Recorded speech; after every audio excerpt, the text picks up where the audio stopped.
name's Owen, and I'm the Dungeon Master of our Return of the Giants 5th edition homebrew campaign. Hi, I'm Ali. I'm playing Lyra, the Eladrin Spore Druid, and she is just a little bit obsessed with mushrooms. Hi, my name's Simon. I'm playing the character of Ember. I'm a wildfire druid who's on a quest to be the very best there ever was. Hi, I'm Dave, and I play Harry Harrington, the Herringon, the roguish merchant with the heart of gold.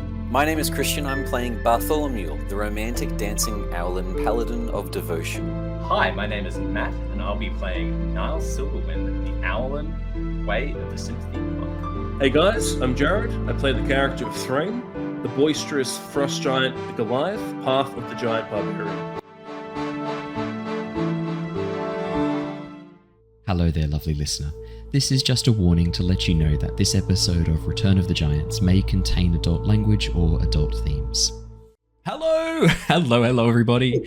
Hello, and welcome back to the Lost Archives. It is wonderful to see all of your gorgeous faces once again. We are back. We are playing the premier homebrew Dungeons & Dragons campaign, Return of the Giants, and we are hyped to be jumping back in because, oh my goodness, did we leave on a bit of a cliffhanger last week. And we also have our brand new player joining us. Brandon, welcome back once again. Still just you, mate? What's going on? Okay, cool. Just double checking. What are you going to do if you turn around and there is someone there lurking behind you who like gently pushes you aside and goes, "Thanks for warming up the seat for me, mate." Like sits down ready to play. Like, how did you get in here? And I need a friend, please. Fair. Stay with me, don't be weird. Thank you for joining us once again. It's great to have you here. I will be playing the character of Ember tonight for the time being. I think we're not sure if Simon's on his way or if something's up. We haven't. It sounded like it was all good to go this morning, and then haven't heard anything since. So I'm hoping he's all okay. But we've got everyone else here tonight ready to rock and roll. Super quick announcements before we go live. Unfortunately, there won't be an episode of our Baldur's Gate 3 playthrough Bard to the Bone. We didn't have a chance to record any this week. Unfortunately, Tricking, her dog needed to go to the vets during our sort of normal recording time. All okay. Hoping it's still okay, Tricking. But hoping that the best boy is okay for when we jump back in next week. So no Bard to the Bone this Saturday. So we will have. I think I'll chuck up an episode of The Wandering Village because that's been really fun and I've been enjoying playing that. Ali really annoying me got me back into Pokemon Scarlet. It's really good. It's so good. It's so good on the Switch too. And the Pokemon Presents today for Legends ZA looks really sick as well. We're not going to talk about it too much. We did chat a little bit about it live before we started with the lovely Twitch people. So for those of you listening to this recorded, if you wanted to catch some behind the scenes, just talking rubbish before we go, feel free to come and join us live. Twitch.tv/The Lost Archives. We start normally at about 7:15 p.m. Australian Eastern Standard Time. Ideally 7, but closer to 7:20 tonight. And there'll be lots of fun stuff. For those of you who can't make it, YouTube at The Lost Archives D&D or on any podcast platform of your choice, just search The Lost Archives. So, we should probably jump into the session. There's a little bit of a recap to get us back into the zone once again, and then I will be bringing us straight across to a map. I remember the only other fun thing I had to share. Stonemaier Games, who make some of my favorite board games of all time, including Scythe and Wingspan, have just released a brand new board game called Vantage. I have it. I have started going through how to play. It's the first time I've ever opened a board game that's like you may look at this first page and nothing more. The entire game is learned as you play it. It's like an exploration adventure game. There are, I think, like 4,000 location cards. You're a person who's crash landed on a planet. You can play with 1 to 6 players, and all of you are separated in the escape pods when the ship goes down, and you have to, using only the cards that you pull open that show you the terrain around you, try and find each other and solve the mysteries. I am so excited to play. I was going to try and do an unboxing for it, but it's one of those ones that you open things as you go and you're not allowed to see ahead. So it's a bit hard to do an unboxing for that. So I will save our next unboxing video for when we get the Cosmere TTRPG stuff, because the digital rewards for that come out tomorrow. I cannot wait to read through how to run a Stormlight Archive TTRPG. I am so hyped, and I am actively recruiting our players for that. So anyone who's a fan of the Stormlight TTRPG, for the Stormlight Archive, for the Cosmere, get excited. We're going to have some Mistborn stuff. We're going to have some Stormlight stuff. It's going to be awesome. So stay tuned. I'll have some more updates for that shortly. And that is all my fun news. Let's do the recap. Let's jump into the session. Our series has been following the adventures of the Tempest Adventuring Guild, a name now legendary across the lands of Nostea, who are taking on the threat posed by the return of the giants. Lyra, Niles, Harry, Ember, Thrain, Bartholomew, and newcomer Grimmaw have sailed across the waters to the Shattered Isles, making their way to the site of a volcanic eruption. Arriving at the base of the volcano after investigating the evacuated village of Heatmeave, the group are now exploring the inner workings of the fire giant forge inside the caldera. Entering the stronghold, a loud roar immediately echoed through the stone corridors, suitably spooking the party and leading them to locate a safe space to try and learn the events of the past through a giant dream. Settling down and hidden behind a wall of stone shaped by Lyra's magic, the team experienced the events of the distant past through their dreams. This one showing the forging of several vast rings designed to facilitate the siphoning of energy from the elemental planes. Awakening back in the depths of the volcano, the team began to cautiously move through the corridors carved into the volcano, arriving in the heart of the caldera, a large metal construct half sunk in the lava filling the central chamber. But the team were not alone. A cloud giant woman working on the machinery before them, and deciding to speak with her, the team revealed themselves and luckily were able to bluff the giant into believing that they were helpful tools of the other giant clans. Claiming to be interested in ceasing the eruption of the volcano, the cloud giant requested the party explore the floors above in search of a large gemstone wrapped in wires and to return to her immediately upon locating it. Making their way to the floor above, the group soon found themselves in a partially destroyed workshop, the charred body of a long-dead fire giant draped over an advanced-looking forge. Approaching the body to investigate, the group was startled when the corpse exploded into flame, a large creature made of smoke and magma rising from the body and melting the nearby metal into armor. Fighting for their lives against this llama myrmidon, Lyra unleashed a stream of water over the fiery monster, steam exploding around its form as Ember wreathed it in fairy fire.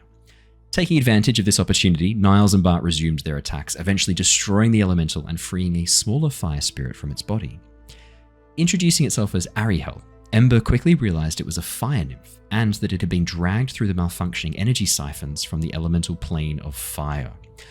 Exploring further into the volcano's heart, the team quickly began to realize that the source of the necromantic energy corrupting the falling ash was likely a result of fire elementals and other creatures from the plane of fire being dragged through and killed by this giant's construct. The team approached the upper floor, the energy siphon hovering high above, smoke, ash, and fire billowing from the maelstrom at its core. Connected to a large red crystal by a myriad of cables and wires, the ring pulsed in time with light at the heart of the crystal. Standing in the center of the room, an enormous fire giant held his mostly burned away hand against the crystal, roaring in agony as a creature made of fire and smoke above him wrapped tendrils of lava around his form, calling out, "Burn with me." With the arm of the giant slowly burning away under the fire emanating from the elemental, the team leapt into action. However, their efforts to interrupt this process were suddenly thrown off with the arrival of a very unexpected intruder. A tall elf, gaunt, dressed in skeletal armor, wandered into the hallway, Lyra recognizing him as Grimmaw, a necromancer she had bumped into at the Unseen University. Drawn to the volcano by the release of overwhelming necromantic energy, Grim was quickly pulled into danger with the rest of the team when Lyra attempted to separate the giant, elemental, and gemstone using gaseous form. Instead of freeing the giant, however, its now smoke-like body was pulled into the elemental shade and turned into an undead Cinder Hulk. Realizing that things were starting to escalate quite, they sent Ember to fetch the Cloud Giant and Harry to try and connect with the gemstone, while the rest of the team, plus Grim, jumped into combat to try and hold off the elemental shade and the now undead giant. With both enemies capable of dealing heavy fire damage, the team were forced to fight hard to get close and deal damage while avoiding the brutal attacks. As the attacks from the party and Grim zombies began to show some effects, Ember returned with the Cloud Giant, who took one look at the situation and ordered the party to deal with the shade while she interacted with the gemstone. And that is where we left off last session. As all of you stand before the the very heavily damaged elemental shade and the very aggressive looking Cinder Hulk, you watch as the Cloud Giant strides into the room, Ember close behind her, appearing in the hallway behind in a puff of mist and smoke, taking one look and going, "Ah, brilliant. Hold them off, please, for the time being. I'll deal with this." and then striding over towards the gemstone, where you can see Harry is still there with his eyes closed, his, shall we say, robotic hand, his construct hand pressed against the outside of the gemstone. We are going to jump straight back into the initiative order and straight back to the map. Let me bring us across, and we will be jumping straight back in. We have that was all happening at the end of the round, which means we are going to be jumping straight back into a new round of initiative. In this moment, we should really quickly add the Cloud Giant and Ember. So let me quickly roll for our Cloud Giant friend and for Ember. Add them both to the initiative, and then we are ready to rock and roll. Starting us off in the new initiative is Harry. Harry stays very still, his eyes closed, hand pressed against the crystal. Matt, could you roll the D100 for me, please? Just while you're here. It would help if I unmuted myself. Absolutely. Let's do a D100. Yeah, just that's going to be a 71. 71's not too bad. That's pretty good. Pretty good. You watch as the green light... What was that? Sorry, Brandon? I was just going to say, who was saying before that they were very rough at the start of the session? That would be the white Owlin, whose feathers are matted with his own blood, ash and scorch marks burning through his fancy robes, looking quite hurt. Brilliant. Okay, so just want to double check. Are you just checking who you need to bring back as an undead once they fall in battle?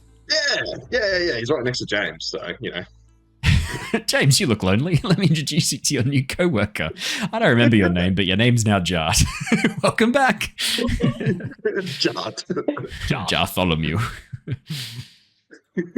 So 71. You watch as the green light emanating from Harry's hand. So for your benefit, Grim, over against the wall, underneath this enormous spinning disc with a maelstrom of fire and smoke at its core, underneath it is this massive red ruby. Well, I mean, it's a ruby, so it's always red. This massive ruby, glowing red, pulsing with light, hovering about 20 feet off the ground underneath this enormous construct of metal.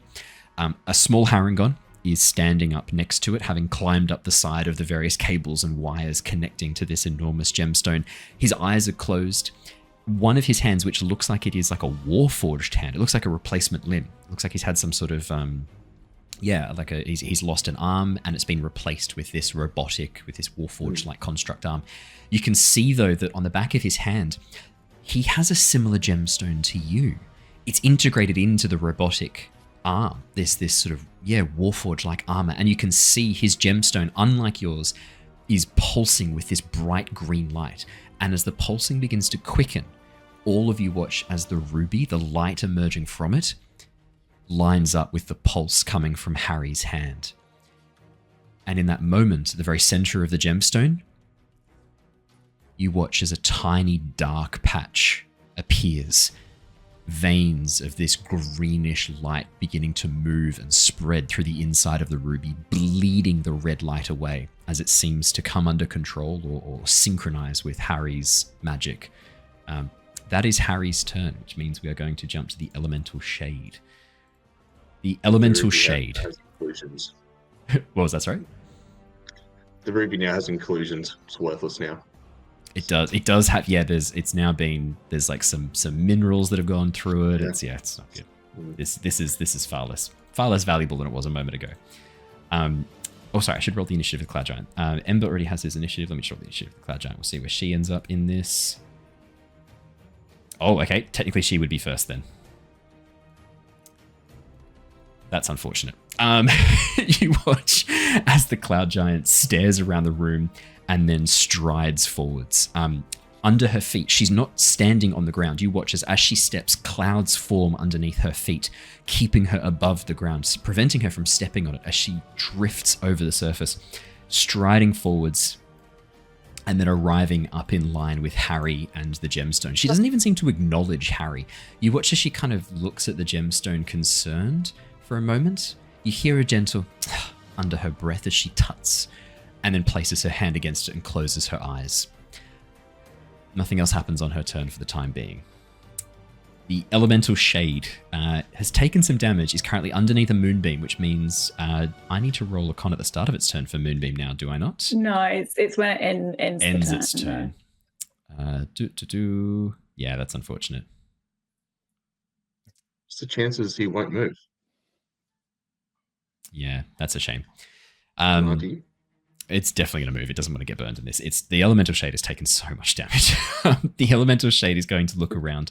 It is going to roar. You hear this, almost this echoing cry from it, and then underneath, layered again, these like hundreds of voices layered underneath, calling out all at once.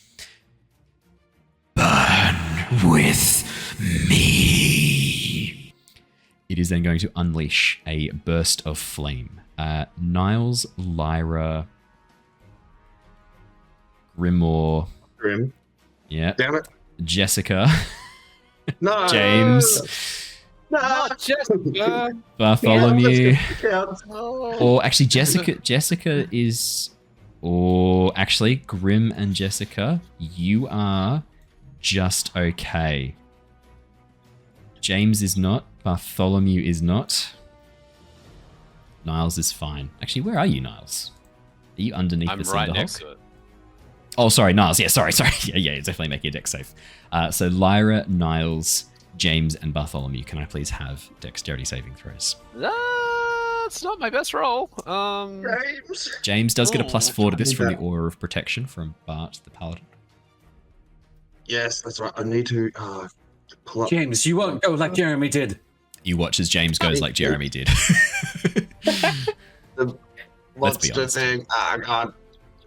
Do you want me to I send it just to you again? realised I don't have. Yes, please. No dramas. It should still be. Here you go. I'll just chuck it in the chat again for you. Actually, I'll tell you what, I'll just message it to you separately. Here you go. That should be appearing in your Facebook inbox. Where are you? There we go. Oh, that's the updated PC vibes, like, updated sign into brief. everything. Updated brief for Breeze D&D character. Just leave that where it is for the time being. Alrighty. That should come through now. That is going to be... Here we go. So. Okay, cool. Was that what save is that one? Sorry. I need a dexterity saving throw, please.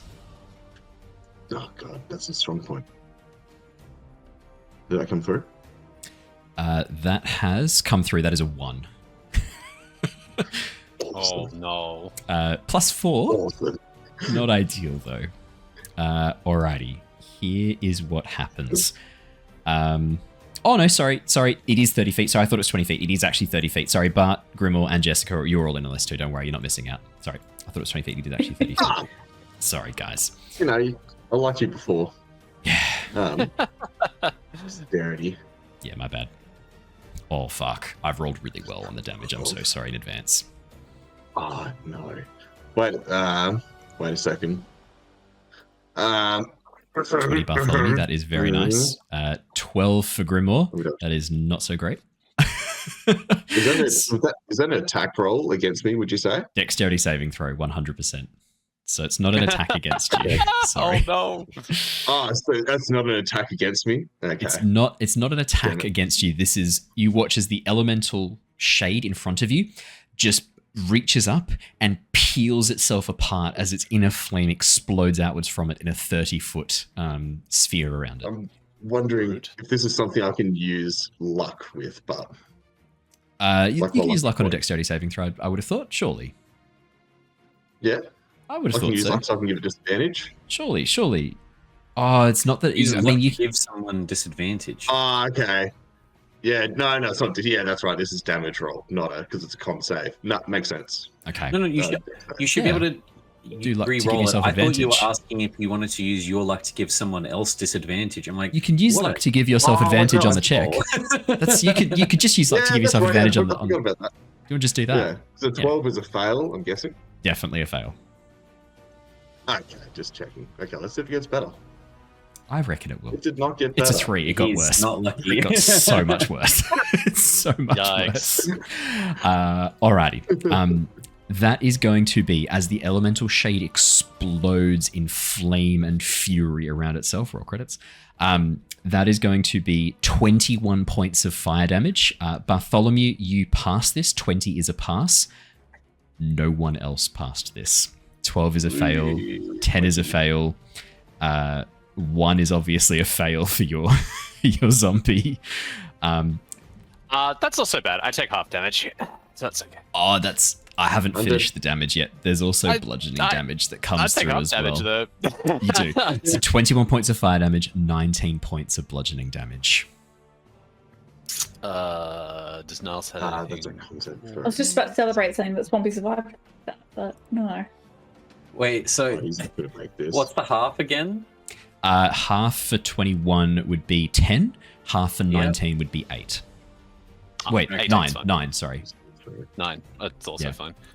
Okay, I'm still standing on 9 hit points. Oh, fuck. Yay! Grim, your constitution saving throw for your zombie. You watch as James Yes. explodes into ash in front of you, but as you call out, you watch No, James, not this time. you watch Well, as James your falls ship isn't apart. over yet. Could I please have a con save for Jessica as well? Because I'm not sure Jessica's going to survive this item. Oh no, Jessica didn't. Oh wait, no, she's a Skeleton. She's a Yeah, skeleton, skeleton. so I will need a dexterity saving throw first Yeah. if you haven't rolled one for the skeleton, which I don't think. Yes, do you, yes, do you yes, need yes. do you need a skeleton as well? Does I a think skeleton it's have more than 18 hit does. points? Oh no, it doesn't. So it's dead anyway. Yeah. So what was It's dead what was- anyway. Yeah. Sorry, what was the damage again? So it was 21 points of Let's just fire see how damage it should and go. 19 points of bludgeoning damage. So halved for you Oh would my be god, 19 points total. Done. Jessica nat 20 does. She clearly survives this. That is a nat 20. That is a nat 20 for Jessica. Wow. I Go, will. Jessica. I will allow Jessica to survive on 1 hit point. Jessica, you're promoted if you make it out of this. I will allow that. Shall I give Jessica 1 HP? There you go. I've given Jessica currently has 1 HP on her, left on her thing. As She's this just charred bones. charred Was there more bones. damage on me apart from the 20? Because you said something about more damage, or So there's 21 21 points of and fire 19. damage and 19 points of bludgeoning damage. it's all. It's 40 damage So it's total, 20. but for those who have it's only 19 because of the way that it kind of works. Okay, so it was 40 damage in total. You say that I just 40 damage total. Yeah, 21 fire, 19 bludgeoning. Oh, not looking too good, Mr. Stark. Ali, could you roll a d6 for me? I want to see if it gets this attack back. If you could just roll a d6 for me, I want to see if it gets it back. Again, I'm going to make you roll it so that it's not me killing the party. It's you. So everyone remember this was this. thanks. Brandon rolled a d6 last turn. It was a 6. This is the consequence. It's a 2. You watch My as consistent low rolls are you watch as the elemental begins to reform. You see that the flame that was keeping it alive, this burning heat that has been powering it this whole time, hasn't yet recovered. It looks smaller, almost like it is, falling apart a little bit. And I will actually, as it fails to regain this down, it does physically shrink in size. It is then going to move 5, 10, Can I take a reaction 15. opportunity Yes, you attack? can. Yes, you can. You can absolutely take an opportunity. As it begins to move towards Grimmaw and Jessica. Oh, well, I'm going to do that. Oh, It hasn't moved out of range of you, unfortunately, Niles. That's all its movement speed. I'm sorry. But it has moved out of range of Lyra, which means Lyra is going to get a bit of a shillelagh on this. 16. 16 is enough to hit. Absolutely enough to hit. Hell yeah. In that case... And you can't combo the other stuff. This one's just sort of a single attack with pure damage, right? Yeah, an opportunity attack is it's a special type of attack. 24 damage. What? No. Damn. Holy Do I? shit. 'Cause Holy I've got it shit. up, so it's standard Yeah. weapon. Yeah. Yeah. That's near max damage, I think. Uh, I think it's higher than it should be. You just kill it. please tell me just break 1d10 plus 4. his ankles. You just kill it. Yep. And then you got some extra force damage.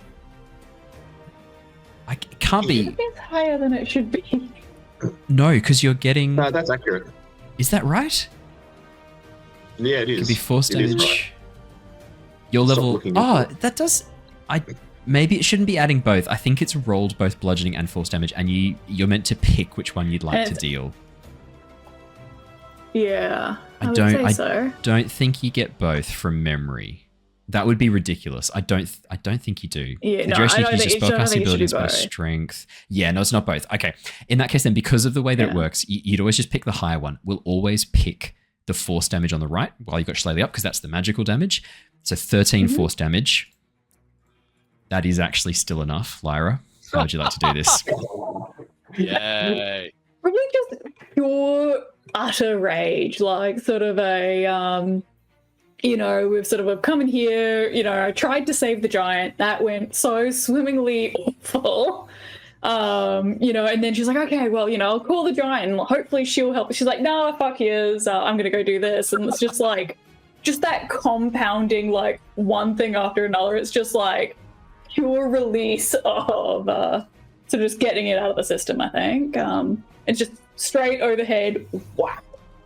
I love the idea as the creature, because the creature sort of pulled its skin apart to unleash this burst of flame as it's trying to put itself back together. Again, you can see this is a monstrosity made up of limbs and arms and torsos and heads of all these various creatures composed of flame and fire, like amalgamated together. And as it tries to reform itself and hold itself back together, it doesn't close the top of that seam properly, this like break in this lava-like skin.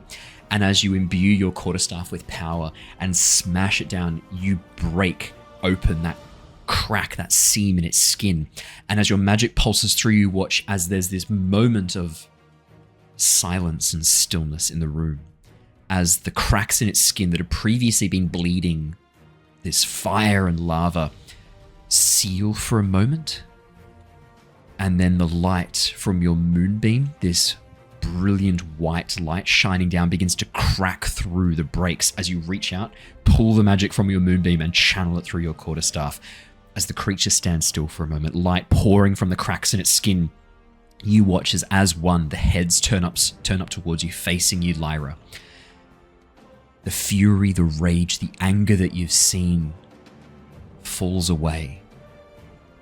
Some of the faces that you see pulling their way out of the skin look scared, some look sad, some look hopeful. And as they turn towards you, you hear a single whispered voice. Thank you. And then you watch as it breaks apart, falling into pieces as it crumbles into ash. The elemental shade is no more, and as it breaks apart and burns, there is almost no trace of it left at all, save a strange crystalline substance on the ground where it once was, silvery but reflective with different prismatic colors of the rainbow. This hunk of strangely shaped crystal looks almost like layers of squares, these rectangular shapes overlaid on each other, glistening with a rainbow iridescence. Like bismuth. Looks almost like a large chunk of bismuth, yeah. Yeah, looks almost like that. I am going mentally to... taking note of sort of its location so I can pick it up after the fight. I'm going to assume at this point you pick it up. You can add it to your inventory later, but we're going to assume you pick it up. Hey, yeah. As the elemental shade dies and breaks apart, you watch as the Cinder Hulk pauses for a second, the rage and fury guiding it, seemingly vanishing in this moment as it turns and looks towards the space where the elemental shade once stood. And you watch as it sort of reaches forwards with this crackling arm, fire dancing across its fingertips. And then you watch as it turns towards the cloud giant, towards all of you, as if seeing you all for the first time. And then the voice, echoing from this open maw of flame. What am I? I'm going to hold us in a paused initiative for the moment. You may all act freely. I will let you know if we have to do time restriction and restriction of the initiative once again. But for the moment, things are paused. Harry and the Cloud Giant are both standing still, their eyes rolled back into their heads, their hands placed upon the ruby. Oh, that's a good point. I do need to keep track of them. I will keep track of them and I'll let you know when things change with them. Every little bit. But yeah, for the moment, you watch as the Cinder Hulk seems almost confused, almost cognizant again as it looks around and looking for all the world dazed and confused as it sees you all for the first time. Question. Hello.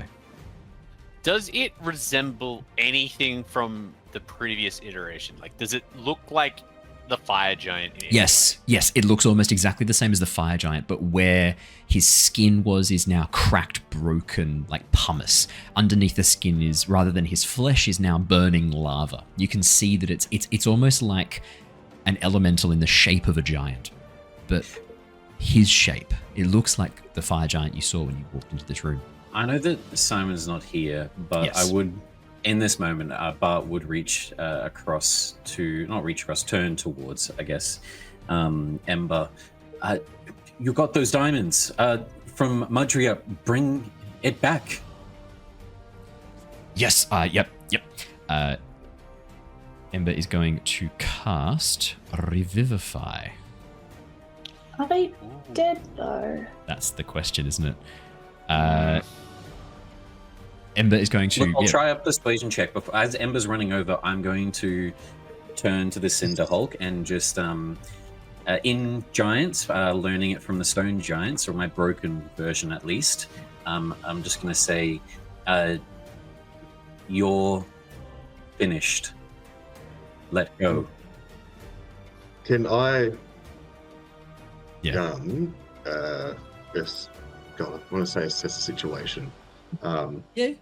You can assess the situation. We call it a perception check in D&D, but in Avatar, assess the situation. I know what you're asking for. I know what you're asking for. You can make a perception check. I'd like to see whether I can notice, if I can see obviously like a diamond in hand going to cast Revivify. Can I see whether or not this creature's dead or find a standing of death? Do you want to make me an Arcana check, please? I would say with advantage, given your particular skill set and background, Grim. As that is happening, Niles will take up a defensive position next to Bart, just in case things turn south. Yeah, I was going to say, if I can just pat... 30. 30. 30? Plus 11 to Arcana. You guys got a wizard now. Let's go. Damn. We've been sorely missing a wizard in the party. You've been missing intelligence heavy characters. Yeah, This is pretty much. 30 is not bad. 9 points to Bartholomew from Lyra's Cure Wounds. Ember would also cast a Cure Wounds on you while this sort of running past. I'm gonna rule that he's got time to do both.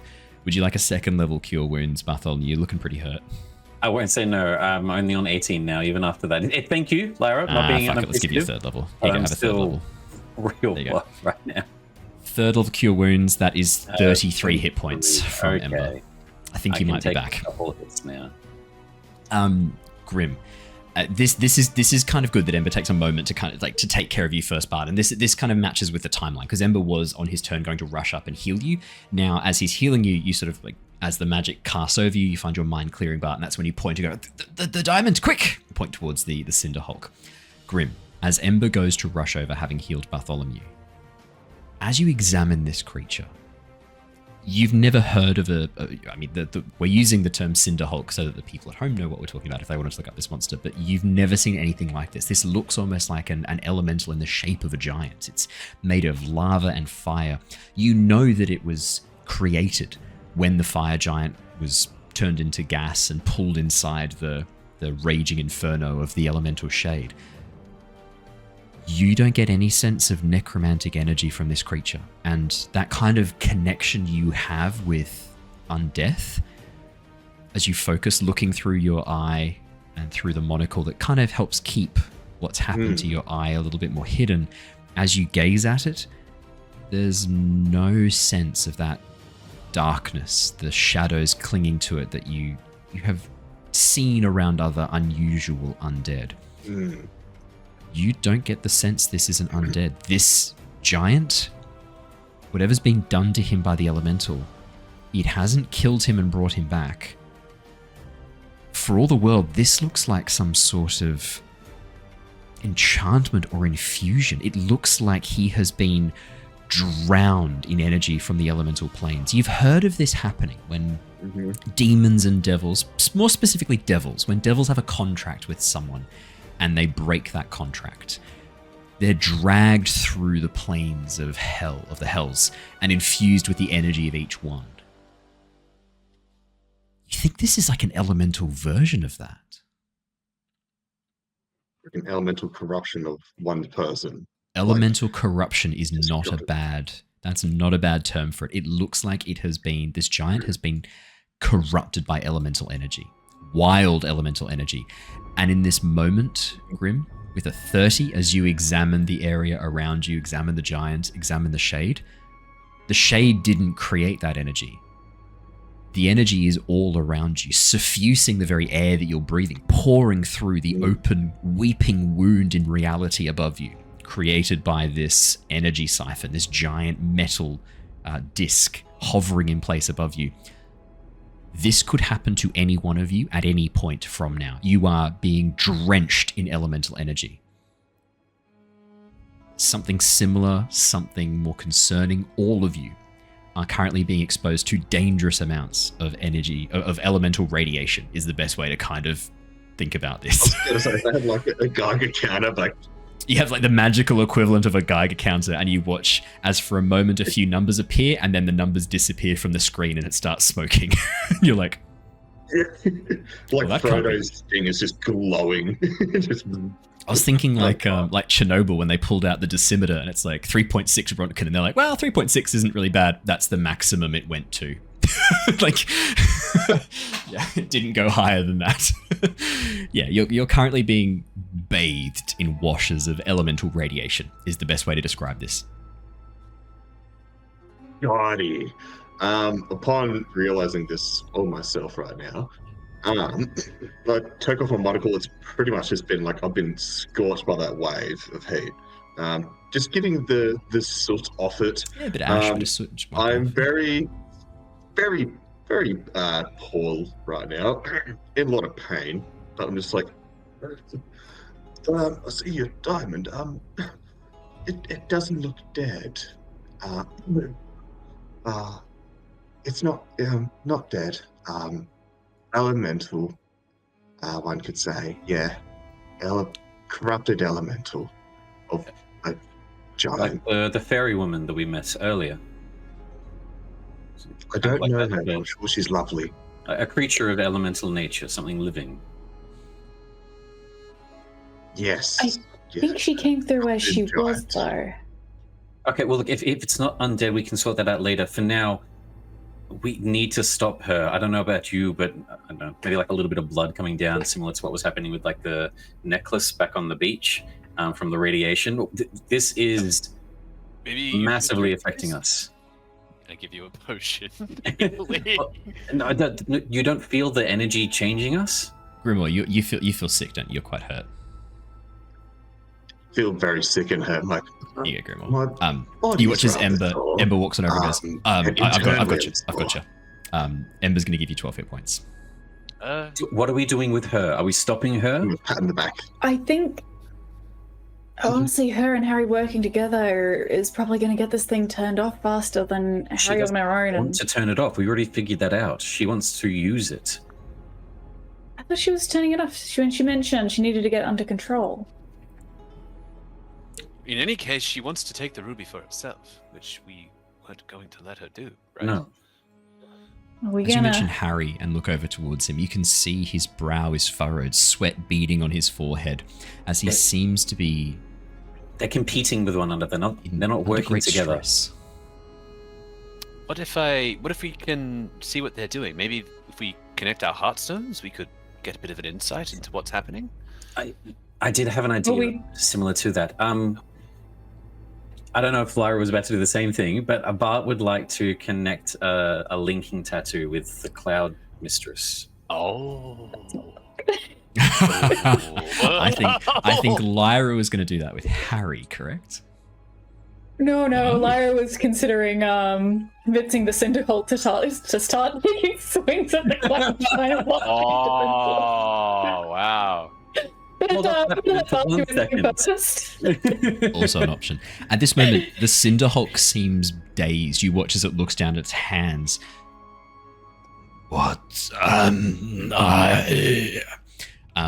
as Bart then, as you connect with the Cloud Giant, linking with your linking tattoo, you hear nothing through the connection at first. Do you say anything?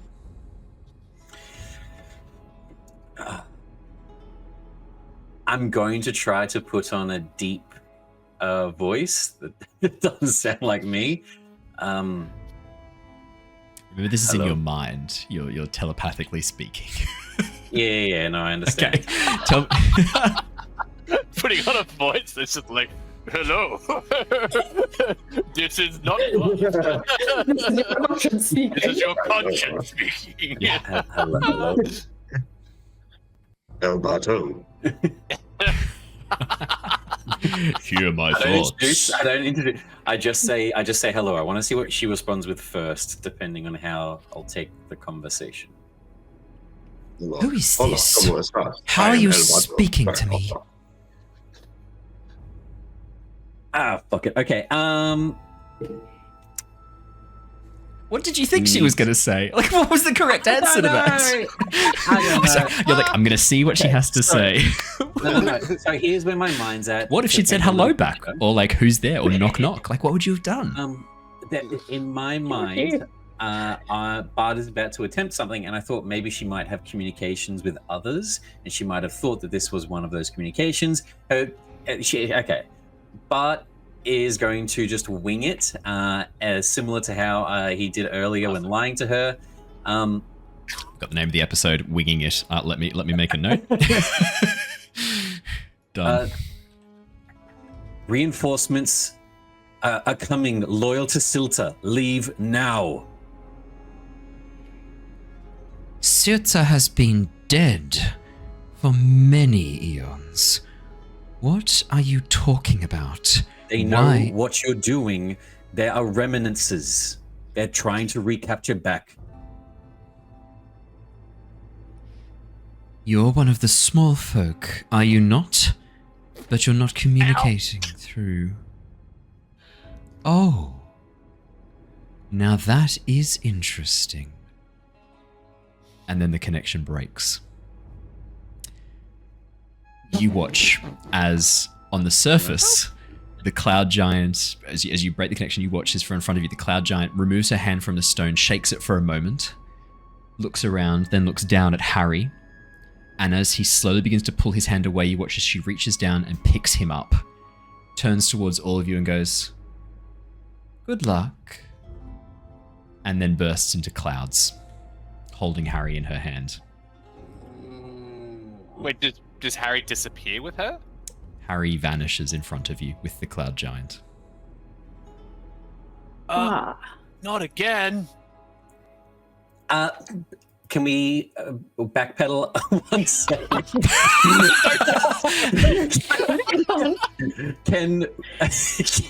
Can I try to use interception with her hand and Harry? You're not anywhere near. Oh, you're not too far away. I will allow this. As you go to kind of like stop her. I will allow this. I was going to quickly see if because it is a reaction, and is a reaction. if it was an action, I'd be fine with obviously like this is what she's doing. But if there's any chance I can like swat the hand away and then I don't know, we can go with Lyra's plan. Yeah, 100%. If I can 100%. do a face step or something to try and along the similar lines is what I was thinking. In that case, then, if you're, because the problem is, right, you watch as she takes her hand off, looks around for a moment, shaking her hand, and then just reaches down and grabs Harry, and then vanishes in a puff of clouds. It's pretty quick what she's doing. But you are very close. I would say that you are close enough to do like an interception. Lyra, with the Misty Step, would you be Misty Stepping to Harry? Like, it doesn't sound like that was something you were kind of ready for in the moment. Not really ready for it, no. You Misty Step into her hand instead to sacrifice her. Even as like a worst case, like just so I'm not, he's not going alone. Like, okay. What would you like me to do? Because interception is usually damage. This kind of sounds like we're going out of the box. I'm happy to roll. I'm happy to roll it as if it was damage. I'm going to roll as if she was attacking Harry, and then we'll roll this for damage. So I will roll her thunderous mace. We'll see if it hits Harry first. That's a 19. That will hit Harry. Alrighty, I've got the damage. Roll your interception. I got max. It's a 13 reduction. That is not enough, my friend. I didn't think so. Yeah. As you And go on the to screen. block, in this moment, your battlefield instinct kicking in as she reaches down to grab Harry. You dive forwards, trying to smash into the connection. You dive through her body as the clouds take hold. And the last thing you see is Harry's eyes kind of opening as he meets your gaze, as he goes to say something, and then vanishes into clouds in front of you, breaking apart. Harry! Harry! Oh, no, not again. Fuck. Can I try and reach him on the Heartstone? Yes, you I'm can. not sure if she's actively traveling and if he's close enough, maybe he's in range. Could you please roll for me a D100? There is a change to this because you are familiar with this person and you've already connected with his Heartstone before. Can I?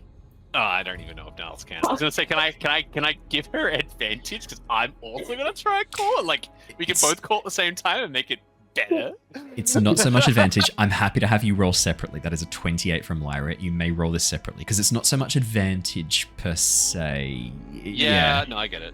It doesn't quite fall under the advantage. It's much of a muchness. 55, it's better. 55. As you reach out with the Heartstone, Lyra, you feel nothing. Harry is gone. Niles, for a brief moment, you hear Harry's voice as you connect, talking to Figment. You hear Harry go, I don't know if that's right. What are we supposed to be? We're not supposed to be here. And you hear Figment speak. Brace yourself, Harry. We're about to head into the astral sea. Hold your breath.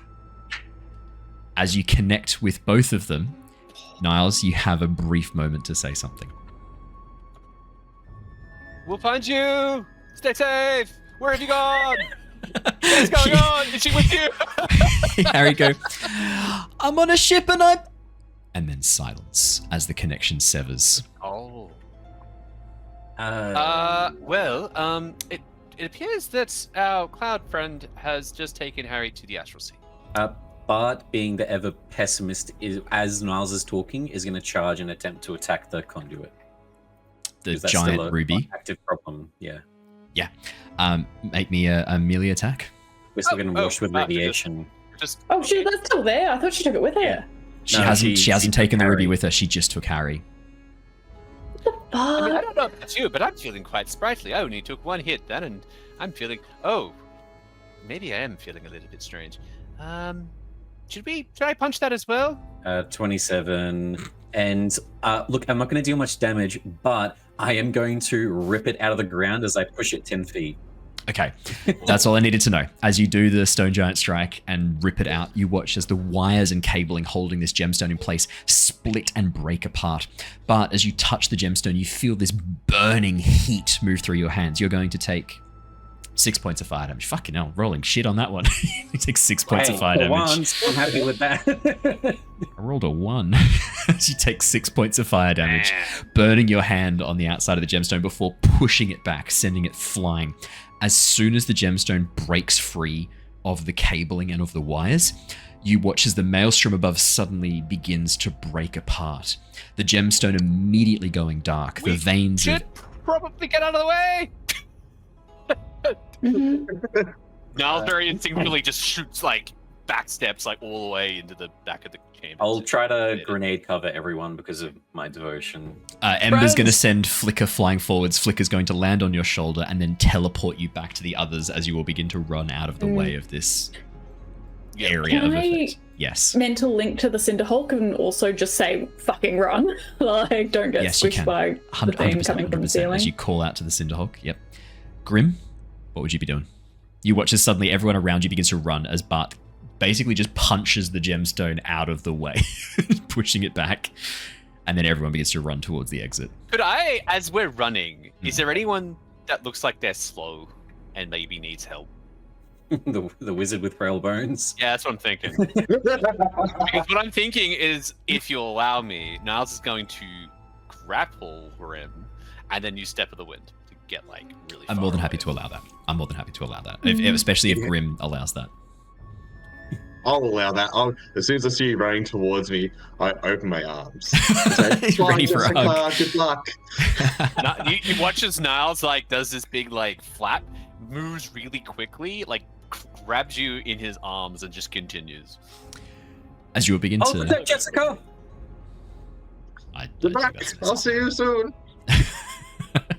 As you will begin to make a dash away from the center, you watch as the ruby lying on its side, the light dimming entirely from it, the last vestiges of energy being transmitted up towards the ring above seem to end. You watch as the maelstrom in its core slows, the spinning coming to a halt, and then reversing. As it begins spinning up faster and faster, you watch as all around you, the ash and smoke is pulled in towards the center. This dark black sphere emerging in the very center of the ring. As the ring begins to break apart, sections of it flying towards this pitch black sphere in the center and instantly vanishing inside of it. The Cinder Hulk stepping towards you, watch as this force seems to pull against it. But you don't feel any of this. There is no pulling against your clothes. You feel only the lightest of breezes as whatever this effect is seems to be having a far greater effect on elementals. Oh, do we see the woman as well? Yep, I was about to say. You watch Sally Hell is immediately torn between the middle of you, flying up and pulled straight inside of it. The Cinder Hulk following not far behind as it turns its face towards you, the energy pulling from its body as it looks and goes, and then breaks apart as it's torn apart inside the base. No, I shouldn't say torn apart. You watch as its form is stretched and then pulled inside this massive black disc forming inside. As the last chunks, as the last chunks of the metal ring are pulled inside this black sphere, you watch as for a moment everything falls still and silent. You can now see finally the sun above shining through the caldera of the volcano, the smoke and ash pulled down like a maelstrom inside this, and then stillness. Is there any is there like a motive flame or any evidence of it ever being there, or is it all just sucked into this like so the only things that are pulled in are the ash, the smoke, the flames from the elemental plane, and the ring itself is broken apart. The gemstone remains intact. I'm going to say you kind of are on the right. It looks like anything soaked in enough elemental energy or from the elemental planes is pulled inside this thing. Would the ruby fit in a bag of holding? It's too big. It might be a bit, or it'd be pretty big. You'd be really stretching the mouth of it open to fit it on. As this black sphere hovers in place for a moment, you watch as the shadows suddenly dissipate from it. All of the metal that had formed the ring around it has been compressed into a ball. Looks to be roughly 1 meter across, 1 meter in diameter. Compressed and hardened, and then suddenly it drops, falling like a meteor, smashing into the bottom of the volcano with a loud thunk, falling far faster. Whatever this is far denser than it should be, and as it cracks into the floor of the volcano, you watch as it leaves a crater behind. What? That's cool. Volcano may have not been going off before, but it might be now. And then everything is still. There's no rumble. There's only the silence, eerie in the maelstrom of what you just witnessed. And as you look around, you can see Flicker is also not there in this moment. Oh no! Shit! You watch as Ember turns for a second, left and then right, and then looks back and goes, "Where's Flicker? Flicker?" Wait, you can't just call him back? What about your connection? You watch as Ember concentrates, holding out his hand. Nothing. No answering flame, no tongue of fire. Nothing. No, this can't be right. What? Well...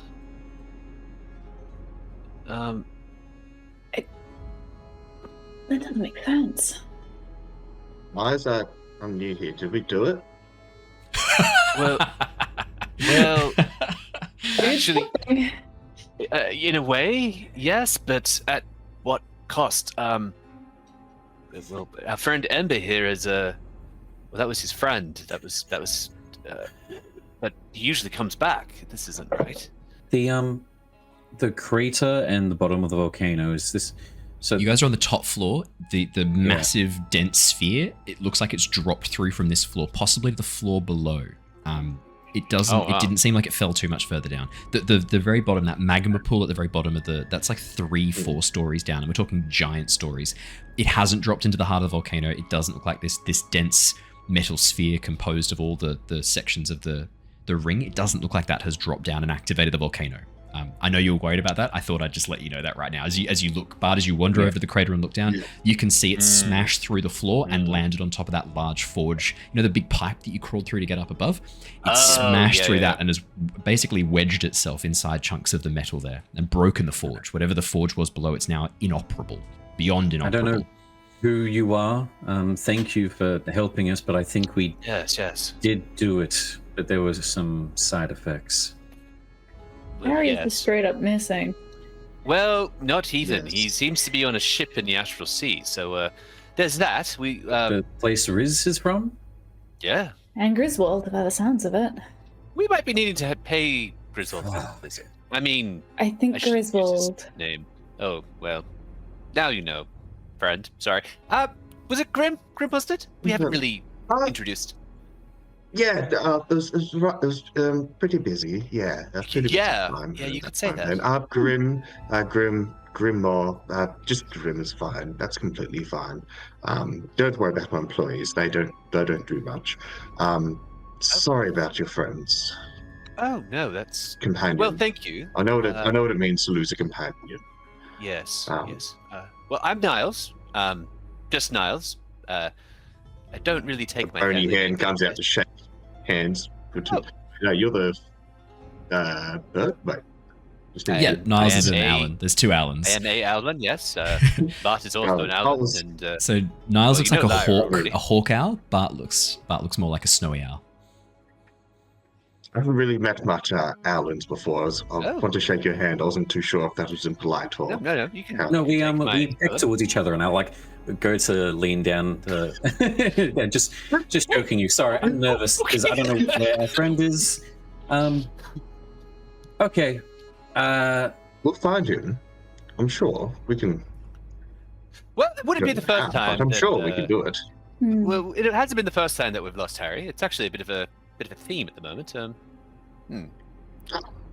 the ship. I'm sure he's having a great time. Well, the first time he got kidnapped by some drow assassins, and we sorted that out. That was fine. Well, at least we knew he was in the Underdark somewhere. I mean, well, we know that he's in the astral sea. How big could it be, right? DM, I would like to ask. Ginormous. Absolutely ginormous. What is the world of Nostea's view when it comes to necromancy? So that is a really good question. There are obviously evil necromancers. The idea of bringing the dead back and forcing them to work for you is very much in the domain of what the betrayer gods were all about. However, there is a very notable exception to that. There is in the Shattered Isles, around near the Tabaxi and Leonin homeland, a religion called Mors Sacris, the Honored Dead, and they have a very different view of necromancy that has slowly changed the minds of a number of people. Followers of Mors Sacris believe that you are reincarnated every time you die, and the body that you leave behind is still yours. And so those who follow Mors Sacris, when they die, their bodies are prepared, partly mummified, encased in clay that is then sealed in these interlocking plates. And when children come of age at 16, they are taught how to raise dead. A priest of Mors Sacris takes them below the temple, communes with the goddess Solthai, and finds their previous form in the ziggurat, in the catacombs of the ziggurat.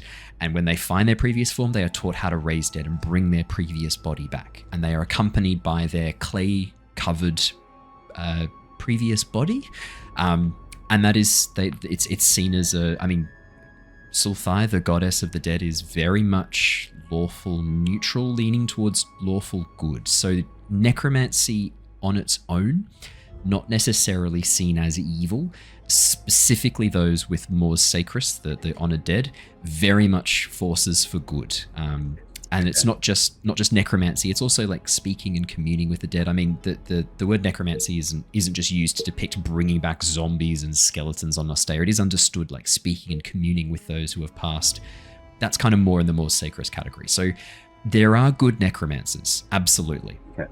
So well, it's look, with this, not kill on the sight. With the bird folks theocracy being in the Shattered Isles, You're not too far from it. You would know of Mors Sacris. Yeah. And with the fact that I purposely during the combat did an insight check against Grim, I'm going to start wandering over to the power gem that's sort of lying on the ground, but I'll just idle conversation. So, are you one of Mors Sacris's worshippers? I'd like to hope so. Mors Sacris's. I do know about Mors Sacris's. Lovely people.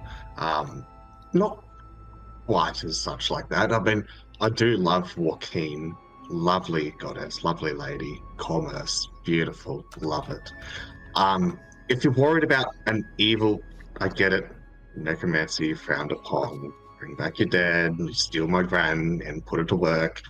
I'm not that kind of necromancer as such like that. Look, I've got contracts, okay, and I'll pull out my folio and put my ring binder. I will stop and look at that with the employee agreements between Jessica, James, Jose. You can see the employee contracts clearly state that I have their body after servitude. So when I'm bringing back my employees, my colleagues, if you will, it's more or less just them, living their service. Were you sent here by Vice? By Vice? You've never heard that name before, Grim. You have no idea what he's talking about. I don't have any vices, if that's what you're asking. No, I don't know any vice. No. Not a firm grip on me, one could say. No, not on me. But you force mortals into infernal contracts. No, infernal. Never. No, my contracts are purely legality, pure binding. I'm a necromancer. If you die, I'll have your soul if you'll give it to me. So it's not soul, not soul, not soul, not soul, not soul, not soul, not soul, not soul. That one we really need to clear up. Grim would not make that mistake. That is a kill on sight kind of situation. We're like, when you die, I'll take your soul. That is kind of more of a. That's not so great. Yeah, okay. When people die and they no longer need their bodies, you pay their families for their bodies, and I mean for you, Grim, this is an untapped market. I mean, what the bodies are just rotting in the ground otherwise. You don't understand why people haven't figured this out before. This is for you explaining this. You're keen to explain it. I mean, this is great. More people who finally understand the power, the sheer economic power of the dead. Exactly right. When you're dead, you're still useful. Like you still have use to society. I am intrigued. You would fit. I don't want to take you around any Silverwinds.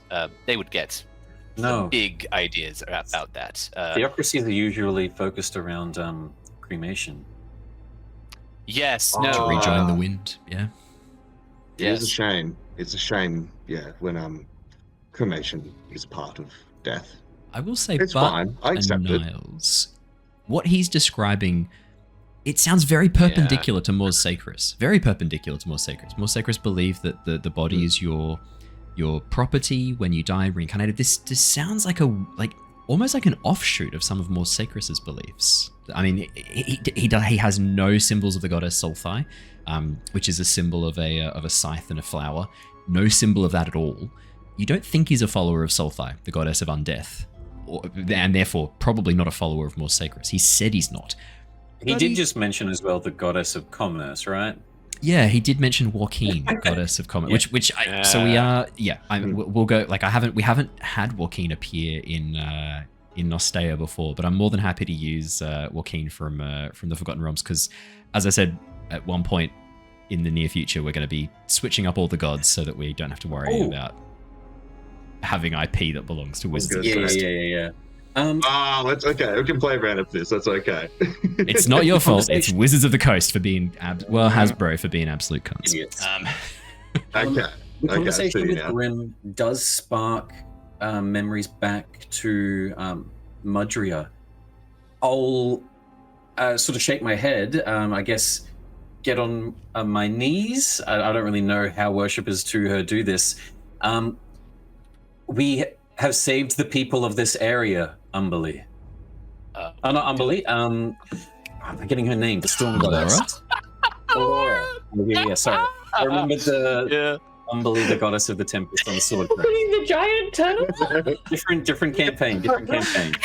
It's just like, we did it, Umberly, and I was like, what are you doing? No, as he drops down and goes, we did it a lot. You watch, Grim, you watch as this like very tall, beefy Owlin drops down and says, we have served your will, Melora. We have saved the people of this town. He thinks you're Melora, goddess of the wilds and wilderness. That's pretty funny. To me. He thinks you are. Yeah, he drops down to his knees and thanks you, Melora.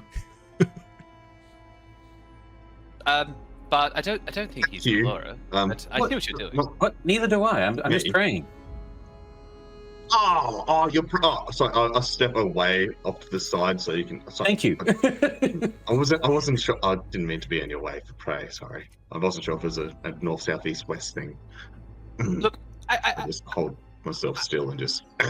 I do have a lot of questions, but I feel like the situation is. Well, we still have to deal with whatever the hell that was that just fell into the lower level.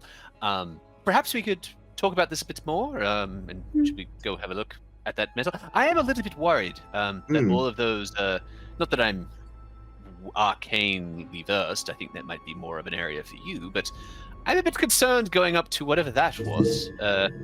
A lot of unstable magic and all that. I don't quite understand it. You ever seen anything like that before? Do I get the feeling now that the magic still is dense, Owen? No, it's gone. Completely gone. Whatever this effect was, it's the destruction of the ring and that strange black sphere that pulled everything in towards it. It resembled a little bit, as you saw that magic effect activate, Grim.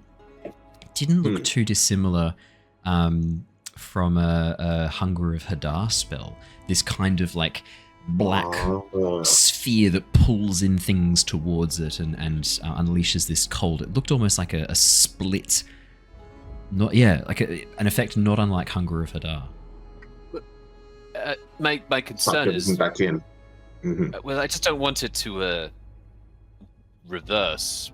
Not that, I mean, I don't know. I don't want it. I don't want it to explode. You sure? I don't think it can reverse. Exploding, I'm not so sure about. But just a thought: did we know of any other functioning / active fire elemental rings, or is this sort of the only one that we knew of? Well, there are other volcanoes that have erupted around. This isn't the only one that's erupted. And we know from the giant vision that there's multiple. There were a number that were made. Yeah, you know of at least six that were made. I like that theory. So the magic is better here. Sort of taste the air. Yeah, it's not arcane right now. Clear. That's clear day for it. Shouldn't explode. If you're familiar with Hunger of Hadar, it's more or less been pulled in by that. So whatever we ended the connection here from the fire plane to here, sucked back in. Have you been down? I'd point down from the caldera down to where the thing has fallen. Have you been down there yet? That's where we came from. That's right. Yes. Hey, that's right. Osprey there. Yeah. Okay. What are you just doing? Going down there? What am I doing here? Yeah, I mean, I meant to ask you that kind of earlier, but then there were giants and stuff. We did get a little distracted, you're right. Well, it's a fascination of mine. Obviously, I'm a necro nerd. It's what I am. I'm interested in necromancy. Felt in the area. A lot of necromancy in the area. Naturally, I'm inclined to investigate with my colleagues to see what's happening here. often it's a new necromancer who just got their first spell book and they're trying to do something silly, so you want to see what's going on. I found this is a little bit different to some rogue necromancer trying to take over the world. You could say that again. Just a bit. Very different. So that's what I mean, but honestly, it's a pleasure to see an old person from my tenure at the university. I mean, that's a surprise. You don't see many of us around. Well, maybe you do. I'm a bit inclusive. Well, funny that you mentioned that, actually. We do have, I do have a book from the Unseen University in my possession, as we speak. I believe it's the year that I finished university. Well, it's only a first level book, probably beyond. I mean, you're probably beyond it, but Firbolg's Primer. If you were wanting to have a read. Could I have a little squeeze? I could. Yeah. You're familiar with Firbolg's Primer, not a difficult spell book designed for young wizards who are just starting out on their journey of spells. You probably would have at some point had this as a textbook. I flick through. I'm like, oh, it's got pictures. It does have diagrams to show the correct somatic gestures you need to make with your hands, like how to pronounce. It's got like the phonetic spelling of how to pronounce the words for the verbal components, and someone's handily drawn the different leave patterns for some of the components that you need. So this is sage, this is mint. They are different. You cannot little sticky notes and highlights all throughout the book. Yeah, property of the half-blood prince at the top. No, it doesn't look like this book has been vandalized. You can see that this is definitely Grimmaw book from the Unseen University Library. Someone has stolen this. This should not have left the grounds of the university. If you were to return this, you don't need to share this information. If you were to return this book, and as long as you could prove you weren't the one who stole it, which a quick examination of detect thoughts would probably allow, there might be a reward from the librarian for you. The librarian is very protective of the books in the library. I don't want to say too much, but you would know, Grim, that it is important to ensure books are well cared for and returned. This book is in fairly good condition. Niles has clearly been looking after it. You're really hoping he didn't steal it in this moment. Would I know the name of the librarian, or is there like a they librarian are called the librarian. There is, if there was a name, it has been lost to time. Yeah. I love that. Okay, Niles. Yes. Just to be sure, I don't hate theft. It's okay as long as it's not with my business. It's fine. Oh no! But did you steal this? You don't have to worry about that. I believe the fellow who had this book perhaps took it from the library. I don't think he. Well, no, he's no longer with the living. Unfortunately, he died a very heroic death trying to defend a village. In fact, I have his spell book as well. Yeah. Lovely. Pretty sad, to be honest. Tried to defend the town of Heatmeave from the volcanic ash. His spell kind of backfired. It ended up poisoning a whole bunch of people that were holed up in a church. Oh. Yes. Backfired. Well, yes, if you take a look, you'll get an idea of how it happened. I have it under good authority. I'm not a spellcaster, but we did have one back at the boat that we came here on, and they were able to make use of it. Was able to repel some of the ash, which was very good, considering you would know if you came here. It was not easy to contend with. No, most certainly not. I kind of put myself in a little hut on my boat and plowed through it. Inside check. Inside check.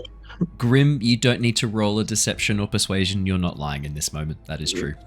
It's the truth. Okay. Yeah. I have Leoman's tiny hut. I will say though, but there's no deception or persuasion check. When Grim said, "I was just I'm a necro nerd. I was here. I just wanted to investigate the necromancy. I was curious." There's more to it than that. Yeah. That's okay. I figured as much, but I'm just his arrival here was so instantaneous that I still don't not fully believe that Vice didn't send him because I'm just paranoid. Yeah, that's okay.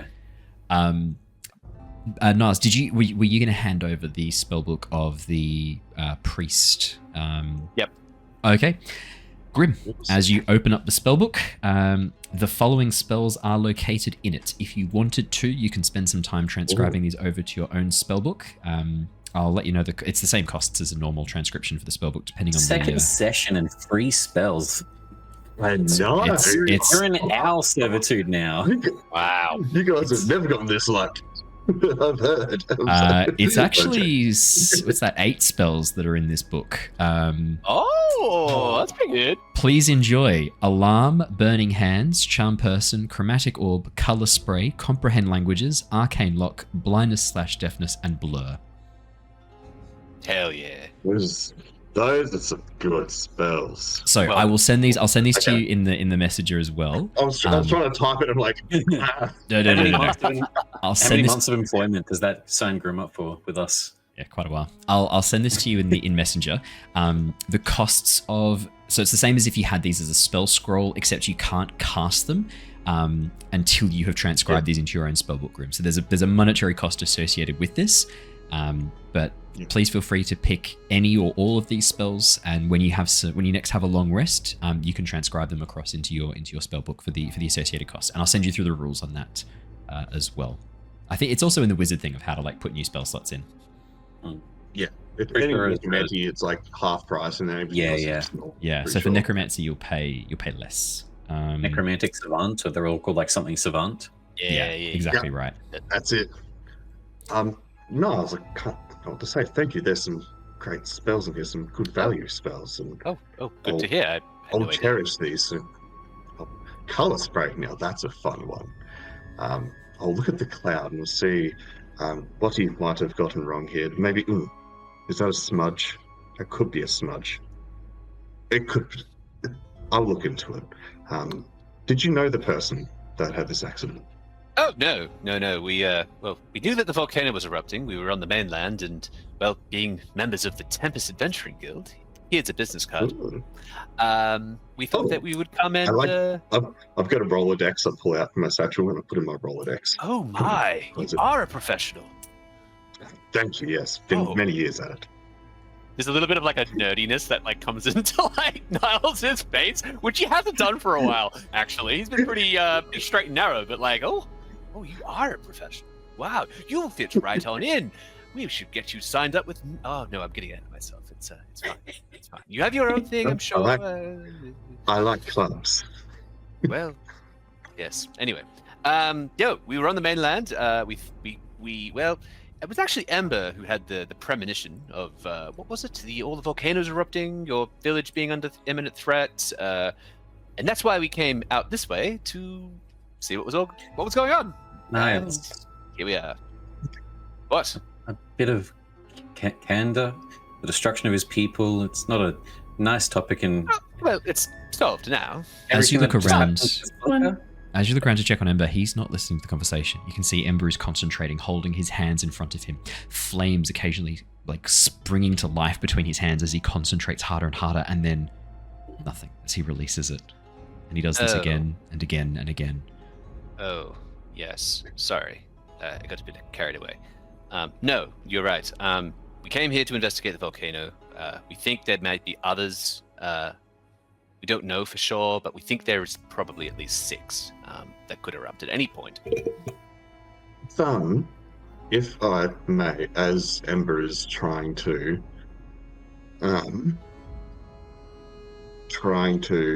bring back his friend, can I use detect magic to see if anything has caused is his friend elemental that I've seen? He looks like a little whelp or anything like that. Yeah, looks like I mean, for you, Brandon, for your description, it looks like a phoenix.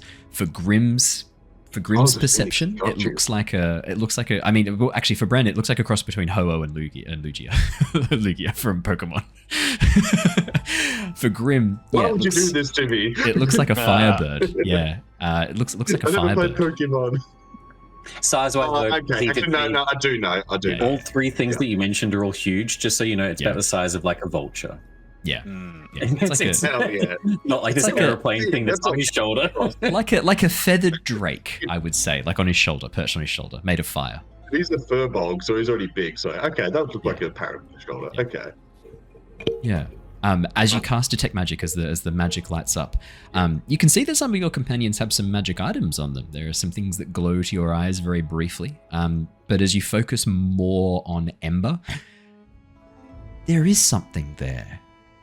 Not an absence.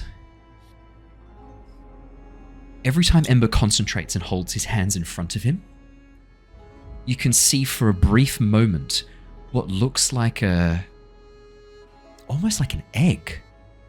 Invisible to the naked eye, but visible to your magic. A mixture of evocation, enchantment, and abjuration magic. But something else as well. That elemental energy that was unleashed inside the room. There's little sparks of it every time Ember tries to conjure his elemental companion. It's not gone. It's just not here right now. As if it's changing. So I get the sense that we've potentially removed. Okay. Do I get the sense that we've removed all elemental magic from this area, or whether or not elemental magic isn't operating the same? You don't know. Before. You don't know. Don't know. So either Flicker is evolving, or as a phoenix has died and is being reborn.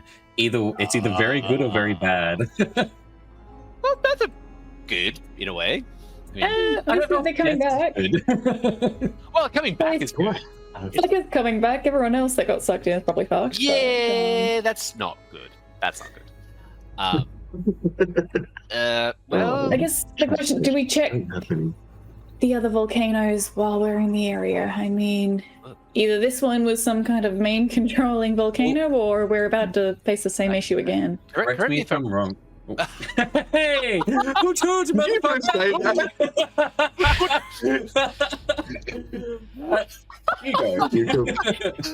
Well, correct me if I'm wrong. Correct me if I'm wrong.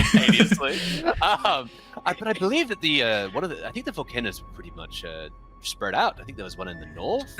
We're so in sync. There was only one volcano here because the vision had multiple, but it was a vision. There's only the one area here. Oh, man. Are we sharing a brain cell? That's incredible. I love that. So good. Brain cell on the party today. Wow. I love how the brain cell tropes carried on to this campaign. Oh, it's not just the Avatar campaign, but we talk about sharing the brain cell. Don't worry. It is so pervasive across all of the Lost Archives, the idea of having a shared brain cell. So for Bart and for Christian and Matt's context, in Avatar, Archie and Andrew, it's often joked that only one of them's capable of doing well thought out things at a time, and so the question is which one of the brothers, because they were playing brothers in this, which one of the brothers has the brain cell today. Okay. And very occasionally they were sharing it, and very occasionally Brandon would take the brain cell from them, and neither of them would have the brain cell. only Brandon would be in possession of the brain cell for that session. I love that the brain cell is just like a scarce commodity. Yeah. Like, people have Rather like than rad. the brain cell, I feel like with can I have the brain cell? With Bart and Niles, it's just like super like university bros now, where we know each other really well. There's that other people might suspect tension, but we know we're just besties. You're from a similar upbringing as well. It's not crazy to finish think each other's sandwiches. Yeah. It's not crazy. They're each other's birdseed. It's not crazy to think that given your similar backgrounds, there would be some parallel trains of thought from both of you. Both of you grew up in the aristocracy, and while your experience of it is quite different, it's still a very similar environment. And both of you kind of have similar opinions. Like, you've gone through that journey learning the truth of the aristocracy now together, which I think would have had a pretty important shall we say, like formative sharing moments. It's like we also share like fighting styles. We both have like similar functionaries at like a court level. Like obviously Niles knows how to function in a court, being an emissary for his family. Obviously Bart, we know Bart that this is just outside. This is not for in-game. This is just the connection, I suppose. Also, so yeah, it makes a lot of sense.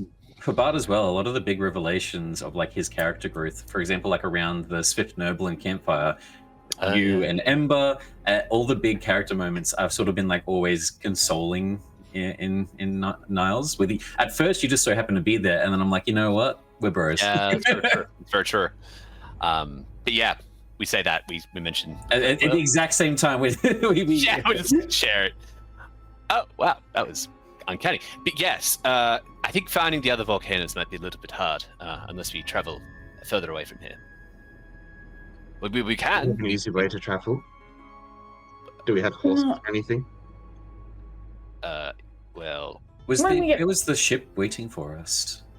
Back in the town. I back think on the mainland? It might have gone. Not the mainland. Oh wait. It was going to wait a couple of days for us. I don't think we've wasted too much time.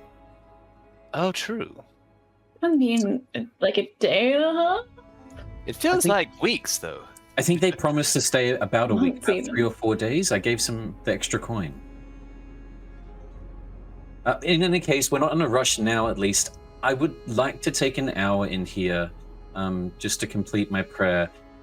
From whatever I learned while being a slave to the stone giants, belief isn't something that just happens instantly. I'd like to dedicate a bit of time to Melora. You're welcome to keep exploring downstairs. I'll grab the stone once I'm done. You mean the ruby or the stone that just fell? No, the ruby. I'll strap it and it's too large for the I'll help with that too. I'll help with that too, Bart. I'll stick with you and I'll help you carry the ruby down. As Ember nods. I was going to say, it's quite heavy. I've got a, how heavy would you say it is? The ruby? The ruby. We're looking at say it's more than 100 kilos. We're looking at upwards. We're heading into like the 150 to 200 kilo mark. Okay. Okay. Let me double check. I might have something for this. Do you want me to convert that to pounds? You Tensor's floating disc. Yeah. Oh yeah. Yes. Nice. You know. So in pounds, that would be 330 to 350 pounds. I think that works. It's 500, isn't it? Yeah. You could Tensor's floating disc if you wanted to. I can. Wizard shit. I'll cast this as ritual. You can cast it on someone else too. You don't have to be the person the Tensor's floating disc follows. If you wanted to, I'm pretty sure you can cast it on someone else. Okay, so space of your choice. The disc remains for duration for 500 pounds. It lasts for 1 hour though. Okay. But we just need to get it to the boat. That's fine. Wait. Is it why? Well, we don't even know what the metal. Oh no, it the follows metal you, is. the caster. Okay, never mind. Do we want to? Oh, it follows me. Okay. I mean, clearly the ruby is. You have to spend an hour here. If you can carry it, that's fine. But if you can wait an hour, I could. I wanted to spend an hour in here praying anyway. No, what is it, Niles? Well, no, I was just thinking. Obviously, the ruby is very impressive, but we could have a closer look at the metal. I think House under the earth would love a dense piece of metal to work with. I think we take both because the power source and that both seem like the most important things here. If we're going to stay an hour, though, while me and Grim are busy and Ember, if you wanted to wait around, maybe you two could explore the lower levels, see if there's anything else important. Yeah, sure. I mean, now that the threat's neutralized, what do you think? Should we do that? I'm down. I'll go down. You have a look around. I'll sit here and I'll cast. I'll get a big circle disc for us. I think it sounds lovely. Lyra, you're happy to? I'm happy having it. Yeah, haven't seen what's around. Maybe trying to get some clues as to maybe where the cloud giant would have taken Harry. Oh yeah. I think when we're on the boat, I'll see if maybe I can have a chat with Corius. I don't know if they're going to have an idea or if it's after their time, but maybe so any ideas. Brandon, Tensor's floating disc only takes you 10 minutes to cast as a ritual. It lasts for an hour. So you could go exploring if you wanted, and then spend 10 minutes to cast it. Cool. Awesome. I'm also pretty tired. Ember can give you a bit more health. Ember will give you a bit more health. Ember's got a couple of spell slots left. If he's got that, Fucking wizards. I got hit by that for 40 damage. I have 42 health. Shit. I'm like, I'm a little tired. I've been here tanking like hit after hit. You come and get hit by like one slap, and you're like, It's like my bones. Ember is giving you 35 hit points back. I give Ember the biggest high five. Ember, I love you so much. Thank you. Bang. I'm just happy I can help. I'm gonna keep trying to conjure flicker. I'll stay with you, Bart. Oh. Okay. Well, how far is the linking tattoo again? How far is it? It's not hugely far. Let me double check. I have to pull it open again. It's been a while since we last checked the linking tattoo. 60 feet. 60 feet. 60 feet, Yeah, okay. not that helpful in this instance. No. No. Maybe the hand radio, though. In an emergency. Oh yes. Well, if we need to talk, we'll risk it on Try. the heart burns. Yeah. Okay. Alrighty. Well, if you're okay. Yeah. Ember, look, I'm sure we'll get Flicker back. I'm sure there'll be a way. I didn't mean to speak ill of your people either. I didn't Oh, hear never you. mind. Don't worry. Don't worry. No, no, ill. I've never not been able to feel him before, you know? Like, since I summoned him, I just hope he's okay. Well, we know that the portal doesn't kill. We've already learned that from Alil. So everything's fine, like what Niles said. I'm going to need a hefty Yeah. deception check, Bart. That is a blatant lie. You know the portal kills. You know that it's the massive amount of necromantic energy that was concentrated on this point. Like, that's a flat out lie. It embraces. It doesn't- Ember 10. Good roll. 10 from Ember, 22 for the deception check. Ember wants to believe you. Watch as Ember nods. Yeah. Thanks, Bart. Alrighty. Well, Grim, Lyra, Niles, you're heading down to explore the lower levels, but while they head on down, could you make me a religion check as you do a prayer? Just because there's a special way I would actually like to do it. Okay. It's more than just praying. Talk me I've through. actually seen something I have, and I want to use it in this way. I'm going to take 10 minutes to use the ash that was about to cast the spell from the weird ash guy to instead put the somatic parts, or I guess the sigils for the ceremony spell. Yep. And the Eris people don't particularly, with their very Nepal monk-esque traditions, worship any god specifically.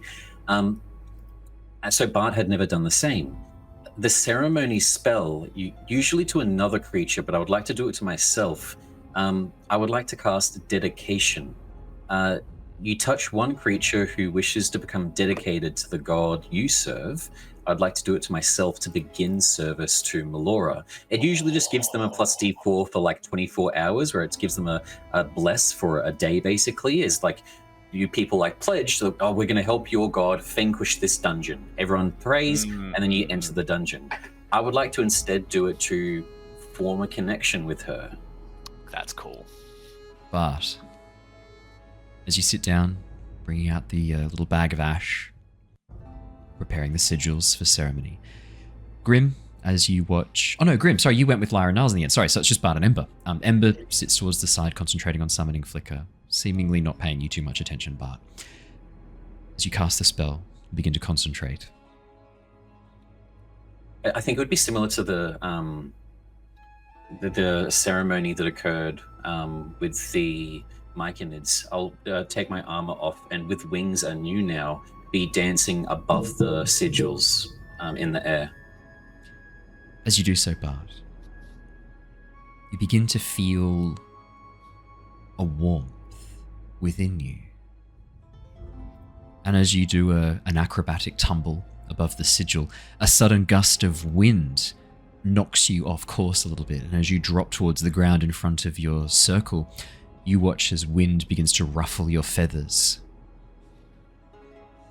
And then they begin to stand on end, almost like static electricity coursing through them. The air begins to taste of copper and iron. You feel the pressure drop, coldness begin to seep in. But as you look around, you see Ember's hair is unruffled by the wind. The ash undisturbed. Only you can feel this. Suddenly, the area around you begins to darken, almost like light bleeding out from the world as clouds gather overhead, blotting out the sun. Striding forth, silhouetted by storms, you see a woman step forwards. Long brown hair, done up in braids, but a little bit matted and tangled. Twigs and horns woven through her hair. Her clothing is utilitarian.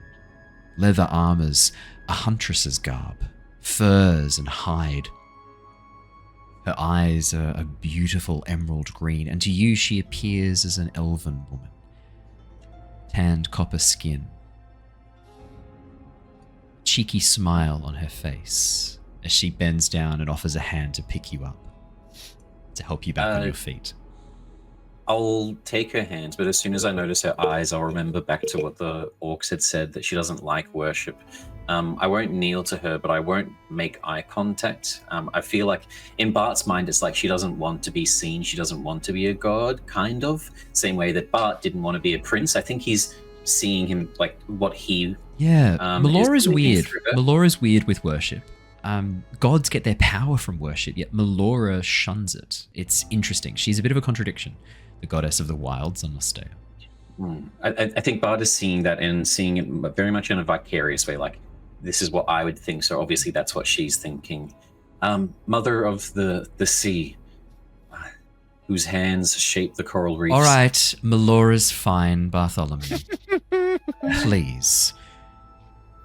This... You watch as she looks down and kicks some of the ash aside. Really? This? I hate this. I'm sorry. I was mimicking some of the things that we used to do back in the theocracy. They would often try to appease the winds.